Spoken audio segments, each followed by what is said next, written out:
로마로 가기를 원했다라고 말합니다. 그런데 그 길이 여러 번 막혔다라고 말합니다. 이 말은 여러 가지 사건들과 상황들 때문에 자신에게 로마로 가고 싶었지만 기회가 주어지지 않았다라는 의미겠죠. 바울은 왜 로마로 가려고 했었을까? 바울은 왜 로마의 교회에 있는 성도들을 만나고 싶었을까? 두 가지 이유가 여기 소개되어 있습니다. 24절을 한번 다시 보세요. 이렇게 말하죠. 이는 지나가는 길에 너희를 보고 먼저 너희와 사귐으로 얼마간 기쁨을 가진 후에 너희가 그리로 보내주기를 바랍니다.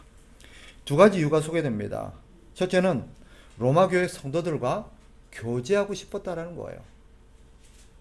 그리고 두 번째는 그들의 도움을 통해서 로마 교회 성도들의 도움으로 서바나로 가고 싶었다라고 말합니다.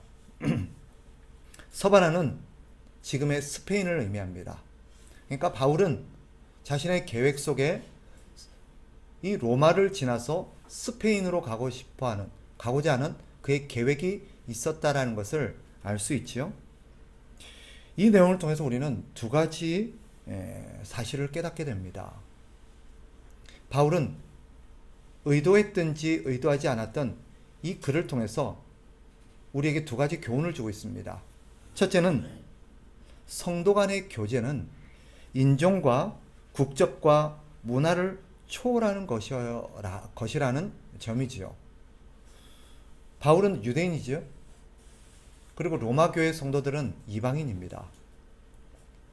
물론 그가 비록 로마의 시민권을 소유한 사람이라 할지라도 그는 혈통적으로나 문화적으로 그는 유대인입니다. 분명히 문화권이 다르죠. 그러나 바울은 이 글을 통해서 로마로 가고 싶어해서 그 로마 교회 성도들과 교제하고 싶어하는 그의 어떤 마음을 통해서 우리들에게 하나님의 나라 백성들의 교제, 즉 성도의 교제는 어떤 인종과 나라와 문화를 초월해서 이루어져야 한다는 것을 우리에게 일깨웁니다. 같은 인종끼리만, 같은 나라 사람들끼리만, 같은 문화권 사람들끼리만 교제해서는 안 된다는 거죠. 그리스도인의 교제는 이런 모든 장벽을 초월한다는 거예요. 또 한 가지, 바울이 우리에게 주는 교훈이 있다면 하나님의 사역은 성도 간의 협력과 도움을 통해서 이루어진다라는 것을 일깨웁니다. 바울은 유능한 사람이었죠. 학식이 풍부한 사람이었습니다. 바울이 아무리 유능하고 하나님을 향한 사랑이 넘친다 할지라도 다른 성도들의 협력과 도움이 없었다면 그가 기대하고 소망했던 일들은 불가능했을 겁니다. 로마로 가는 것도 불가능했거니와 로마를 넘어서 서바나, 즉 스페인으로 나아가 하나님의 복음을 땅끝까지 이르게 하겠노라는 그의 열망은 말 그대로 소망으로 끝났을 거예요. 하나님의 나라 일은요, 성도 한 사람의 힘으로 되는 게 아닙니다. 그가 아무리 똑똑하고 능력이 많다 할지라도 하나님의 나라 일은 하나님께서 성도들 간의 연합과 도움을 통해서 이것이 이루어지도록 하나님이 섭리하셨어요. 그래서 하나님의 일은 함께 협력해서 해야 된다는 것을 오늘 본문을 통해서 우리에게 일깨웁니다. 즉 하나님 나라의 일은 그 협력 역시 인종과 국적과 문화를 초월해서 협력이 이루어져야 된다는 것을 보여줘요. 예를 들어서 지금도 마찬가지죠. 우리가 열방을 향해서 전 세계와 각 문화권을 향해서 우리가 복음을 전하고 선교를 하겠노라는 열망이 있다 할지라도 우리만 갖고는 불가능한 거예요. 거기 나가서 그 지역에 있는 누군가의 도움이 있어야 되고 그 지역에서 어떤 협력하는 그런 같은 그리스도인들이 있어야만 가능하다는 것입니다. 그것은 지금도 많은 선교의 전략이라든지 선교의 어떤 방법에 있어서 그것은 중요한 하나의 원리입니다. 혼자서는 불가능해요. 하나님께서 교회를 허락하신 이유겠죠. 그죠? 교회를 허락하신 이유가 바로 여기 있습니다. 바울은 로마 교회 성도들에게 자신이 지금 예루살렘 교회를 향해서 가고 있다라고 말합니다. 이유가 무엇입니까? 예루살렘 교회 성도들을 섬기기 위해서다라고 말해요. 25절을 보세요. 그러나 이제는 내가 성도를 섬기는 일로 예루살렘에 가노니. 자, 26절을 읽어봅시다. 이는 마게도냐와 아가야 사람들이 예루살렘 성도 중 가난한 자들을 위하여 기쁘게 얼마를 연보하였음이라. 연보는 헌금을 말하는 거죠. 이 마게도냐와 아가야 교회 성도들이 예루살렘 교회 성도들의 경제적인 어려움을 듣고는 그들을 위해서 헌금을 한 것입니다. 흔히 우리가 구제연금이라고 표현하기도 하죠. 그들이 예루살렘 교회 성도들을 향해서 그들이 어려움을 겪고 있다는 얘기를 듣고 헌금을 했던 이유가 뭘까? 그들이 분명 넉넉해서 그런 것은 아닐 겁니다. 또 그들이 자신들이 하나님을 위해서 얼마나 선한 일을 하고 있는지 자랑하기 위함도 아니었을 것입니다. 이유는 분명하죠. 하나님으로부터 받은 사랑과 그 은혜가 너무나도 컸기에 그 은혜와 사랑을 나누고 싶었던 것이죠.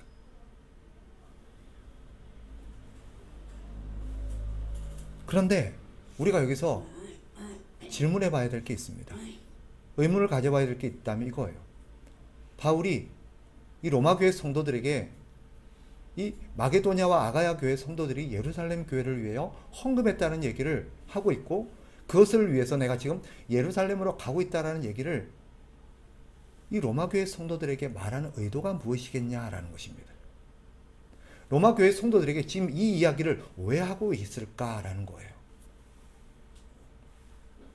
그것은 두 가지의 바울의 의도가 깔려 있습니다. 궁극적으로는 하나로 귀결되겠지만, 첫째는 이거예요.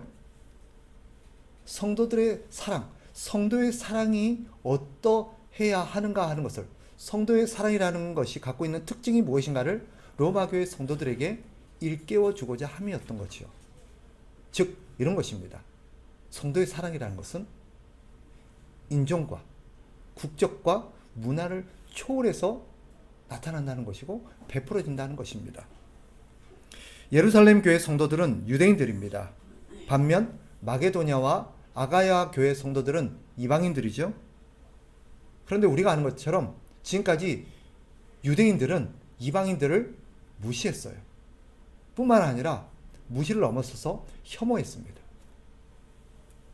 또 같은 그리스도인임에도 불구하고 그들은 이방인 교인들, 이방인 그리스도인들을 인정하지 않았어요. 하나님의 가족으로 받아들이려고 하지도 않았습니다. 여러 가지 이유가 있죠. 혈통적으로나 인종적으로 유대인들이 갖고 있는 선민의식이 아주 크게 작용했습니다. 자기들만 하나님께 선택받았고, 자기들만 고귀한 민족이고, 자기들만 구원받을 가치가 있고, 자기들만 남다른 어떤 자격이 있다는 거죠. 뿐만 아니라 이방인들이 갖고 있었던 어떤 가치관과 생활 방식과 여러 가지 문화적 차이들도 그들을 향해서 혐오를 갖게 하는 큰 요인이 된 것은 분명한 사실입니다. 이런 차이점들이 복음을 믿는 같은 성도임에도 불구하고 유대인들에게 있어서 이방인 성도들을 인정하지 않고 그들을 무시하고 그들을 차별했던 중요한 요인이 되었던 것입니다. 그런데 이러한 예루살렘 유대인 성도들을 향해서 그들을 위해서 이방인 성도들이 기쁘게 헌금을 한 거예요. 이건 단순한 구제헌금이 아닙니다. 이것은 아까 말씀드린 것처럼 인종과 국가, 국적과 또 문화권을 넘어선 성도의 사랑이 베풀어진 거예요. 바울은 이걸 보면서 얼마나 기뻤겠어요. 이 소식을 예루살렘 교회 성도들에게 얼마나 빨리 알려주고 싶었겠으며, 이 사실을 이 예루살렘 교회 성도들에게 얼마나 말하고 싶었겠습니까? 무척 흐뭇했을 거예요. 바울은 이런 마게도냐와 아가야 교회 성도들의 섬김과 이런 헌신이, 이 예물이 그간에 쌓여 있었던 인종과 국적과 문화를 통해서 형성되어 있었던 그들의 장벽을 허물기를 기대했을 것입니다. 이렇게 표현했을지는 모르지만 아마 이런 마음이었을 거예요. 봐라, 유대인들아, 너네들이 그토록 무시하고 미워하고 혐오하면서 인정하지 않았던 이방의 형제들이 너희를 형제로 인정하고, 그럼에도 불구하고 너희를 사랑하고 너희를 위해서 기쁘게 헌금했다는 사실, 이게 그리스도의 사랑이다. 이것이 그리스도의 사랑과 은혜를 경험한 자들의 마땅한 반응이다 라고.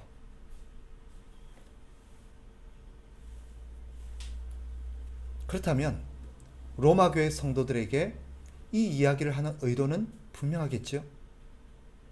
이게 성도의 사랑이라는 거예요. 이게 성도 간에 나타나야 될 사랑과 섬김과 헌신이라는 거예요. 성도의 사랑은 인종을 넘어서서, 국적을 넘어서서, 문화권을 넘어서서 그 사랑이 베풀어져야 된다는 것입니다. 이게 바울이 로마 교회 성도들에게 일깨우고 싶었던 거겠죠.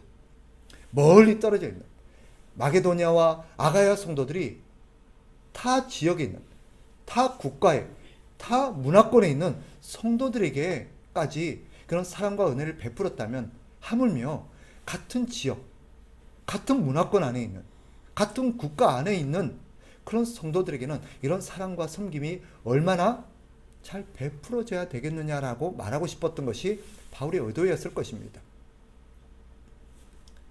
로마 지역 안에는 인종이 다르다는 이유로, 서로의 문화가 다르다는 이유로, 서로의 혈통이 다르다는 이유로 같은 지체로, 같은 가족으로 인정하지 않으려는 그런 분위기들이 형성되어 있었죠.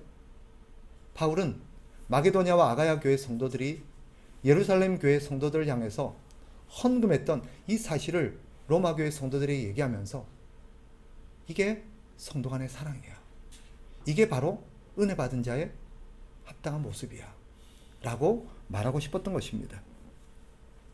인종과 국적과 문화의 장벽을 넘어서는 사랑과 섬김, 이것이 그리스도인의 마땅한 사랑과 섬김이라는 것이죠. 이것이 오늘 우리에게 주는 시사점이 있습니다.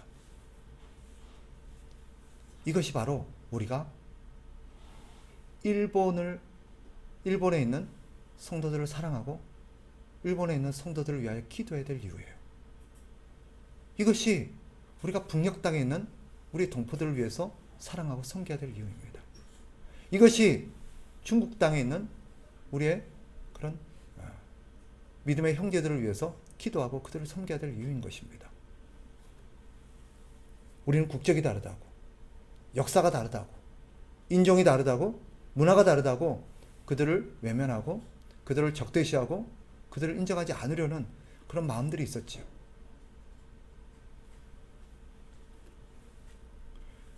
오늘 성경은 우리에게 이렇게 도전하고 있는 거예요. 우리는 어떻냐는 거죠. 너희는 어떠냐? 스스로에게 한번 질문해 보세요. 여러분은 여러분들이 싫어하고 미워하고 심지어 여러분들을 거부했던 사람들을 향해서 기쁘게 헌금하고 헌신하고 섬길 수 있겠냐라는 거예요. 우리에게는 이런 성도의 사랑이 있냐라는 것입니다. 우리의 본성으로는 안 되죠. 그러나 우리의 마음속에 그리스도의 본성이 있고 그리스도의 마음이 있는 거듭난 하나님의 사람이라고 한다면 충분히 가능합니다. 왜죠? 우리 안에 있는 성령께서 그렇게 우리를 갖고 나가시고 열매 맺게 하시기 때문이에요. 우리는 안 되는데, 우리의 본성은 안 되는데 우리 안에 새롭게 하나님께서 심어주신 그리스도의 본성이 그걸 가능하게 해요. 성령께서 우리 안에서 그런 마음을 품게 하시고 그런 섬김을 가능하게 하시는 거예요. 또 한 가지, 오늘 본문을 통해서 바울이 우리에게 일깨우는 또 한 가지의 메시지가 있습니다. 그것은 섬김은 이런 인종과 국적과 또 여러 가지 문화권을 넘어서는 이런 섬김은 은혜 받은 자의 마땅한 도리라는 거예요. 27절 한번 보세요. 같이 한번 읽어봅시다. 27절 저희가 시작 저희가 기뻐서 하였거니와 또한 저희는 그들에게 빚진 자니 만일 이방인들이 그들의 영적인 것을 나눠 가졌으면 육적인 것으로 그들을 섬기는 것이 마땅하니라. 자, 이것이 은혜 받은 자의 마땅한 태도다라고 말하는 거죠. 다르게 말하면 이것이 빚진 자의 마음이라는 거예요.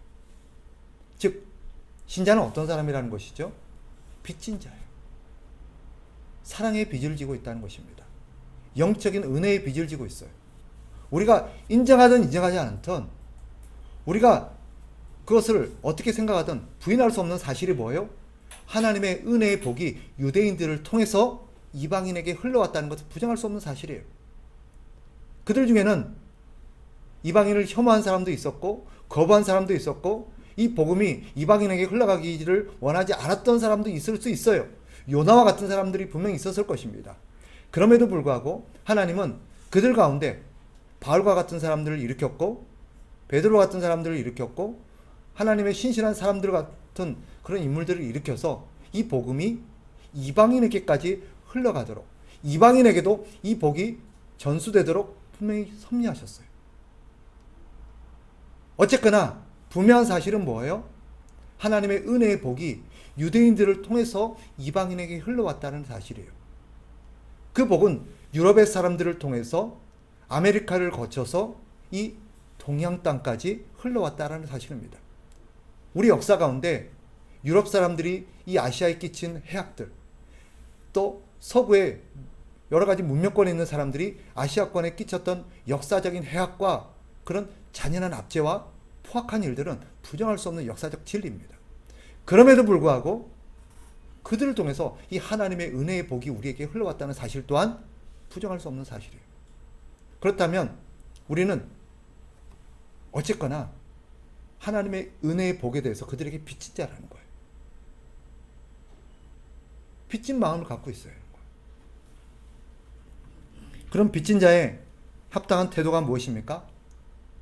받았으면 우리의 육적인 것으로 그들에게 베풀어야 된다는 거예요. 하나님의 은혜의 복을 받은 자는 우리가 가진 육적인 것으로 그들에게 베푸는 것이 마땅하다. 저를 보세요. 한 번은 예수님께서 바리새인 시몬이라는 사람의 집에 초대를 받아서 식사 자리에 가신 적이 있었습니다. 그곳에서 식사를 하고 있었는데 한 여인이 다가와요.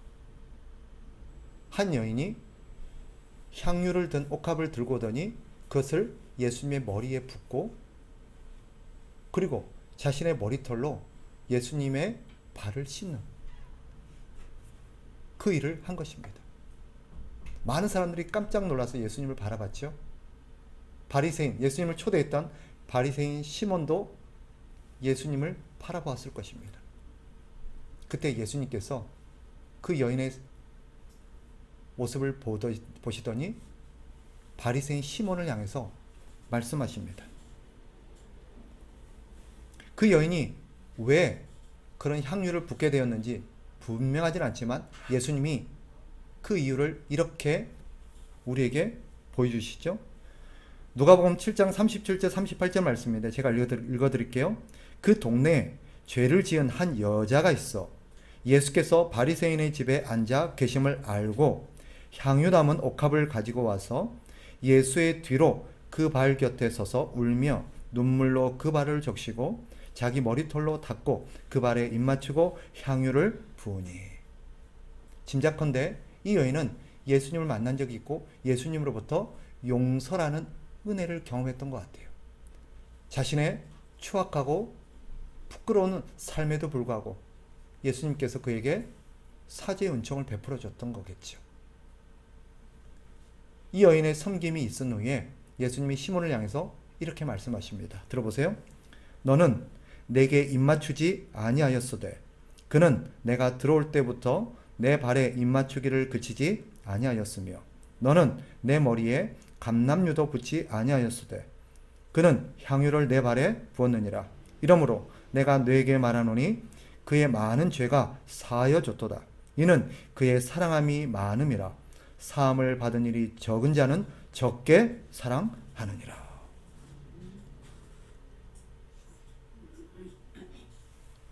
바리새인 시몬이 예수님을 왜 초대했는지는 분명하지 않습니다. 예수님과 교제를 나누고 싶었을 수도 있겠지요. 그러나 예수님은 바리새인 시몬이 예수님을 초대해놓고 발 씻을 물조차도 제공하지 않고 그에게 머리에 감람유도 붓지 않았다라고 말합니다. 반면 이 여인은 귀한 옥합을 예수님께 부었고 자신의 머리털로 예수님의 발을 씻기고 예수님의 발에다가 입을 맞추는 그런 일을 했다라고 말해요. 그 이유가 뭐래요? 많이 사랑했기 때문이라고 말합니다. 많이 사랑했기 때문에. 왜 그렇게 많이 사랑했을까요? 예수님은 받은 사랑이 컸기 때문이라고 말해요. 많이 받은 자는 많이 사랑하고 적게 받은 자는 적게 사랑한다라고 표현을 합니다. 생각해 봅시다. 주님께서 이 사람이 베푼 사랑과 저 사람에게 베푼 사랑이 달랐을까요? 그러지 않았을 겁니다. 우리가 알고 있고 우리가 믿는 주님이라면 각 사람을 다르게 사랑할 리가 없습니다. 똑같은 하나님의 사람이요, 똑같은 하나님의 자녀라면 주님은 동등하게 똑같이 사랑했을 거예요. 그럼에도 불구하고 서로 간에 느끼는 사랑의 차이는 왜일까요? 어떤 사람은 자신이 주님으로부터 많은 사랑을 받았다라고 생각하고 하나님 앞에 많이 감사하는 반면 어떤 사람은 자기가 주님께 작게 사랑을 받았다고 생각하고 작게 감사를 합니다. 그 차이는 무엇일까요? 받은 사랑의 차이가 아니라 깨달음의 차이일 것입니다.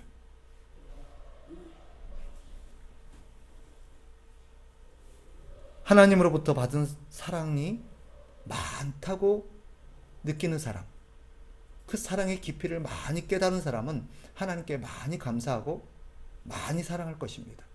반면 하나님께 받은 사랑이 적다라고 느끼는 사람은 적게 깨달은 사람일 터이고 하나님께 베푸는 감사와 사랑이 적을 것입니다. 오해하지 마세요. 헌금의 액수가 반드시 사랑과 섬김의 크기를 말한다고 얘기하는 것이 아닙니다. 믿음의 형제들을 향한 우리의 관심과 섬김을 말하고 있는 것입니다. 즉 이런 얘기예요. 하나님께 받은 사랑이 크다고 느끼고 하나님께 감사하는 사람은 그 사랑을 형제들에게 많이 베푼다는 거예요. 왜? 자기가 받은 사랑이 너무 많으니까. 반면 형제들에게 베푸는 사랑이 너무 없고 그들을 향해서 적게 사랑하는 사람은 하나님으로부터 받은 사랑이 그만큼 적다고 생각하는 거예요. 분명한 것은 하나님이 베푼 사랑의 차이가 아니라 그들의 깨달음의 차이일 것이라는 것입니다. 오늘 성경에 우리에게 묻고 있는 게 그거예요. 너희는 어떠냐는 거예요. 너희는 하나님께 받은 사랑이 많으냐 적으냐. 만일 우리 중에 이렇게 고백하는 사람이 있다고 칩시다. 하나님께 받은 사랑이 많지요. 저는 하나님께 참 많은 사랑을 받았습니다. 그렇다면 주님이 물을 것입니다. 그런데 그 사랑을 왜 베풀지 않느냐? 넌 하나님께 나한테 그렇게 많이 받았다고 말하면서 나한테 그렇게 큰 은혜를 입었다고 말하면서 너의 섬김과 사랑은 왜 그러냐는 거예요. 만일 저는 하나님께 받은 사랑이 그렇게 많이 없는 것 같아요. 나는 다른 사람에 비해서 저 사람에 비해서 하나님께 사랑을 적게 받은 것 같아요 라고 묻는다면 우리 주님이 이렇게 말할 것 같아요. 정녕 그렇게 생각하냐? 내가 너에게 베푼 사랑이 정녕 그렇게 적다고 느끼느냐? 내가 너에게 베푼 사랑이 그거밖에 안 된다고 생각하느냐? 라고 말씀하실 겁니다. 말씀을 정리할게요. 오늘은 추수감사주일입니다. 추수감사주일은 한 해 동안 하나님께서 베푸신 은혜와 사랑을 기념하는 절기고 감사하는 날이죠. 하나님께서 베푸신 사랑에 어찌 서로 다르겠습니까마는 성도들마다 느끼는 사랑의 차이는 생각보다 큽니다. 어떤 사람은요, 매주마다 하나님 앞에 와서 이 눈물로 예수님의 발을 씻기고 자신의 머리털로 예수님의 발을 씻겼던 여인처럼 한없이 하나님의 은혜에 감격하고 눈물을 흘리는 사람이 있는가 하면, 어떤 사람은 그저 예수님 앞에 와서 체면치레로 그저 기본적인 예의만 갖추고 가는 사람들도 있습니다. 이 정도면 내가 주님께 할 도리는 했다라는 거지.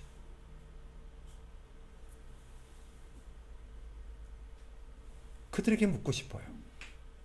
정녕 하나님의 사랑이 그 정도밖에 되지 않는다고 생각하십니까?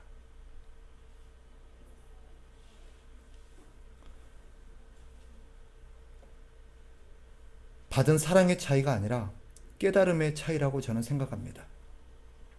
그런 하나님의 은혜에 대한 감사와 사랑은 어떻게 나타나야 합니까? 오늘 바울이 이 로마서를 통해서 우리에게 말하고자 하는 게 이거예요. 하나님께 받은 사랑과 그 은혜에 대한 감사와 그 사랑의 표현은 다른 지체들을 향해서 나타나야 된다는 것이죠. 그런데 그 사랑이라는 것이 인종과 국적과 문화를 초월해서 모든 사람에게 나타나야 되는 것이 마땅하다는 것입니다. 그런 면에서 오늘 우리의 사랑이라는 것이 너무 편협해요.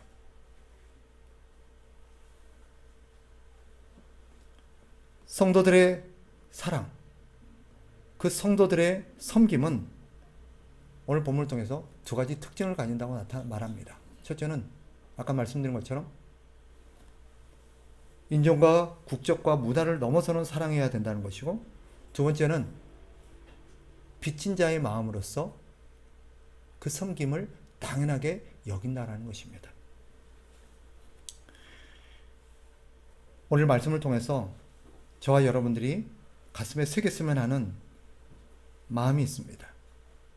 우리의 사랑이 좀 넓어졌으면 좋겠어요.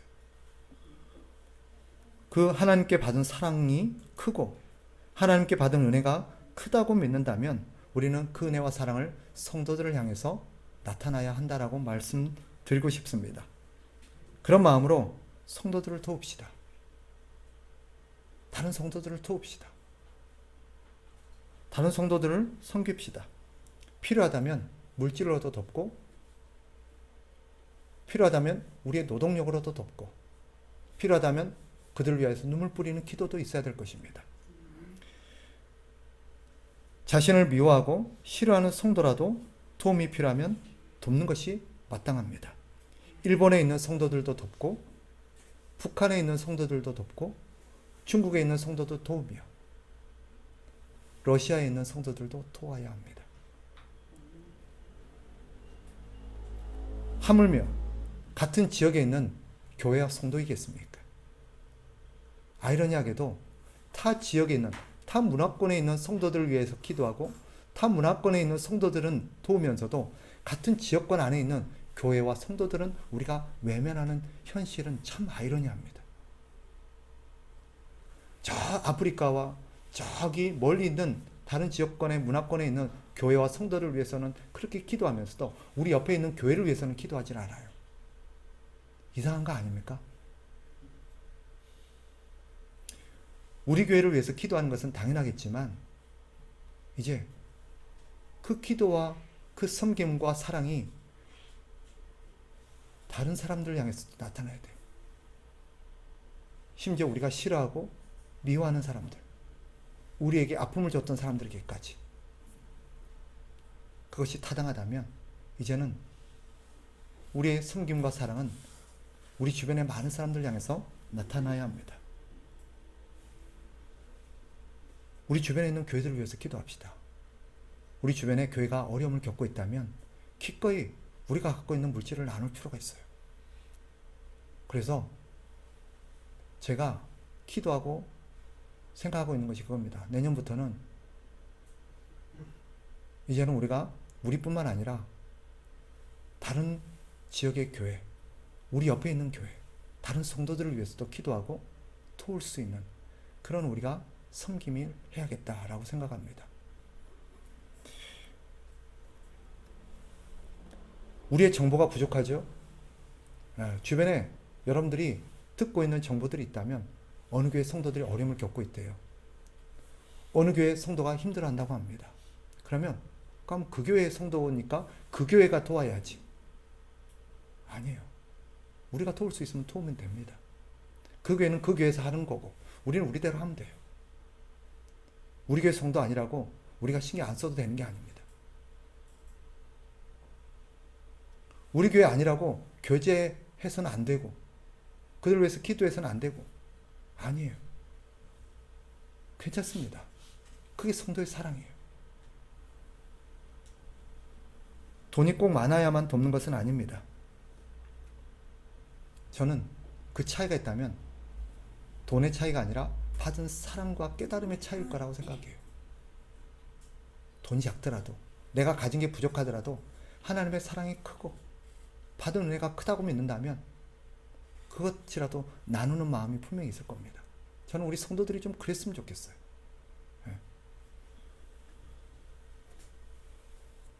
우리가 가져야 될 또 한 가지의 마음가짐이 빚진 자의 마음입니다. 내가 받은 사랑이 적다고 느껴진다면 다시 한번 우리는 하나님의 사랑이 얼마나 큰지를 말씀을 통해서 묵상해야 될 것입니다. 많이 사랑하고 많이 섬기는 성도가 되게 해달라고 기도해야 될 것입니다. 이것이 지금까지 받은 은혜에 대한, 받은 사랑에 대한 마땅한 빚진 자의 마음일 것입니다. 우리 교회가 8년이 되었습니다. 그동안 참 많은 사람들의 사랑과 섬김을 받아왔습니다. 이제는 우리가 충분해서가 아닙니다. 이제는 우리가 깨달아야 한다는 것입니다. 여전히 우리는 자립하지 못했고 여전히 우리는 부족하고 우리 앞가림도 하기 어렵습니다. 그러나 그래도 되는 것은 아니에요. 그러니까 남들을 돕지 않아도 되는 것은 아니에요. 그러니 이제는 우리가 다른 사람을 위해서 기도하고 다른 교회를 위해서 기도하고 다른 교회를 위해서 돕고 다른 교회를 위해서 섬깁시다. 이게 앞으로 우리의 마땅한 섬김의 도리일 것입니다. 꼭 내년부터가 아니라 이 시간 이후로부터 그렇게 섬기는 우리 교회 성도들 됐으면 좋겠고 모든 하나님의 가족들 되었으면 좋겠습니다. 기도하겠습니다.